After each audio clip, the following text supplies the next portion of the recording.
Hey everybody, I'm Kati Morton, a licensed marriage and family therapist. And today I'm going to explain what dissociative amnesia is, why it happens, and offer 5 ways for you to better manage it. So make sure you stick around until the end to see the best way to manage dissociative amnesia.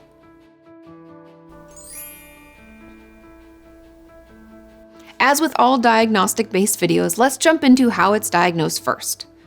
The DSM states that dissociative amnesia occurs when we, number 1, have an inability to recall autobiographical information, usually from traumatic or stressful events, and it's inconsistent with ordinary forgetting, meaning we can't remember things that happened to us, and that usually happens during times of trauma or stress. Number 2, the symptoms cause clinically significant distress or impairment in social, occupational, or other important areas of functioning. Now, this criterion is attached to almost all diagnoses because in order for something to be diagnosed and treated, it has to be affecting our ability to live our life and to do what we need to do every day. The third criteria is that this amnesia must also not be attributed to any drugs or alcohol that we may be on, or any neurological or other medical condition.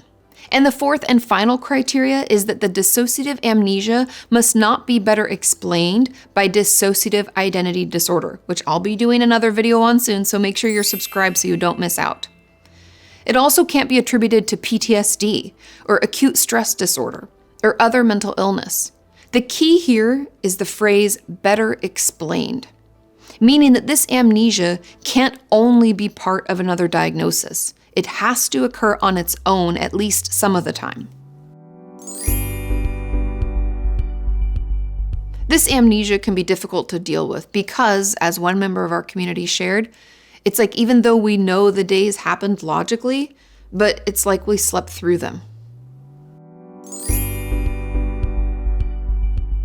Dissociative amnesia can also lead to what is called dissociative fugues, which is when we wander or travel to find ourselves or to figure out what we can't remember.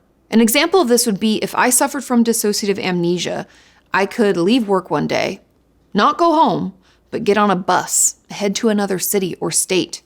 And while I'm there, I get a new job. I start a new life. And if Sean came looking for me or if the police found me, I wouldn't recognize Sean or have any memory of my leaving. And these dissociative fugues aren't very common, only occurring in 0.2% of the population. So don't worry that if you struggle with dissociation, you're going to just up and leave your life one day. It's just another portion of this diagnosis. Dissociative amnesia can be localized, meaning that we can't recall events during a specific period of time. Like we don't remember the months surrounding that time when we were abused, which is the most common. It can also be selective, meaning that we can recall some of what happened, but not all of the events during that stressful or traumatic time. Like we remember one instance of abuse, but have trouble recalling another that happened only a week later. Another member of our community explained it as, quote, even though you went through the bad/traumatizing experience, you can't remember all the details of it. Also know that we can have both localized and selective amnesia. Just important to remember. Our dissociative amnesia can also be more general, and we can completely forget our life history. It can also lead to us losing previous knowledge about the world, the meaning of life, and any well-learned skills that we had. This usually comes on quickly and can cause us to be confused, disoriented, and even find ourselves wandering aimlessly. I know that sounds scary, but because it's so noticeable, people with generalized amnesia usually get help extremely quickly. And it's also good to know that generalized amnesia is incredibly rare. Although the DSM does state that it may be more common among combat veterans, sexual assault victims, and individuals experiencing extreme emotional stress or conflict. There is also systematized amnesia, where we lose memory for specific categories of our life, like if we can't remember anything involving our family or the one cousin who harmed us, or if any memory surrounding school just isn't there. And finally, there's continuous amnesia, where we forget new events as they occur, like we aren't able to form new memories. I've had this happen with one of my patients who was struggling with her relationship with her mom. Her mother was emotionally abusive her entire life, but she still wanted to find a way to have some contact with her mom. However, every time she talked to her, she couldn't recall what was being said. And I would ask her how it went in our session together, and she said it was just gone, like it never happened. She knew she spoke to her mom, but couldn't remember what was said. Most people with dissociative amnesia are unaware or only partially aware of their memory problems, just like this member of our community shared.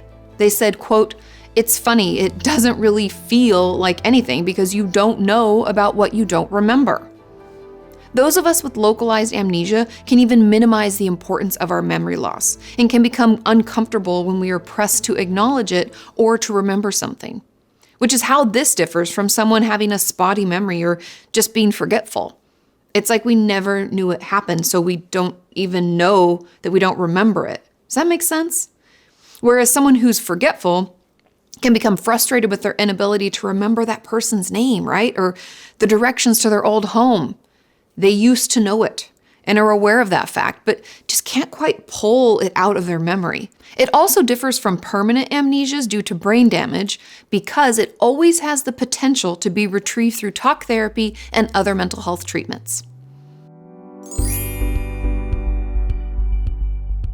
First, dissociative amnesia most commonly occurs during stressful or traumatic times. Therefore, the best treatments are trauma-based ones. This means that traditional talk therapy can be beneficial as a starting point. This is where we talk through the distressing or traumatizing event and piece it together into a story and tell that story until it's not as emotionally charged or upsetting. And our therapists will usually help us come up with some of the ways to calm our system down or feel okay while pushing us to continue talking through the trauma. Overall, research finds that talk therapy is effective for about 40% of people with a history of trauma. This leads nicely into our second treatment option, EMDR, or what's otherwise known as eye movement desensitization and reprocessing.